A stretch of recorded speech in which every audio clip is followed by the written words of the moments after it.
Football মাঠে referee সিদ্ধান্তে অসন্তোষ প্রকাশ করা নতুন কিছু নয়। এমন বিষয়কে কেন্দ্র করে ফুটবলার এবং সমর্থকদের মধ্যে মারামারির ঘটনাও দেখা যায় মাঝে মাঝে।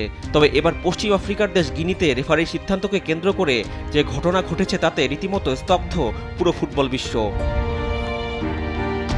গিনির এনজেডে করে একটি ফুটবল খেলাকে কেন্দ্র করে সংঘর্ষে শতাধিক সমর্থকের মৃত্যু হয়েছে বলে জানা গেছে।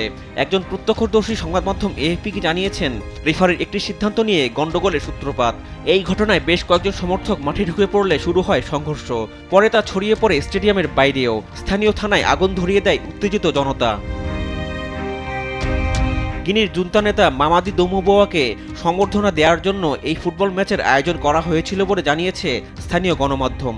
2021 সালে এক অভ্যুত্থানের মাধ্যমে গিনির ক্ষমতা দখল করেছিলেন এই রাজনৈতিক নেতা। পরে আন্তর্জাতিক বিরোধিতায় ক্ষমতা থেকে সরে দাঁড়ানোর ঘোষণা দিলেও পরে আর কথা রাখেননি মামাদি। সেই রাজনৈতিক অস্থিরতার মাঝেই তাকে ঘিরে আয়োজিত ফুটবল খেলাকে কেন্দ্র করে হলো ভয়াবহ সংঘর্ষ।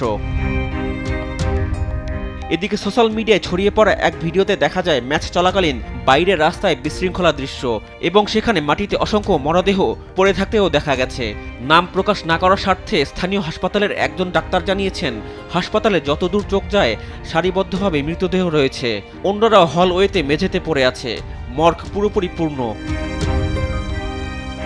এর আগে 2009 সালে রাজধানী কোনাক্রির একটি স্টেডিয়ামে বিরোধীদের সমাবেশে সৈন্যরা গুলি চালালে 156 জন নিহত হয়। নিরাপত্তা বাহিনী টিয়ারশেল নিক্ষেপ এবং স্টেডিয়ামে চার্জ করায় অনেকেই গুলি, ছুরিকাঘাত, মারধর বা পদদলিত হয়ে পিষ্ট হয়েছিলেন। ধর্ষণের শিকারও হন বহু নারী।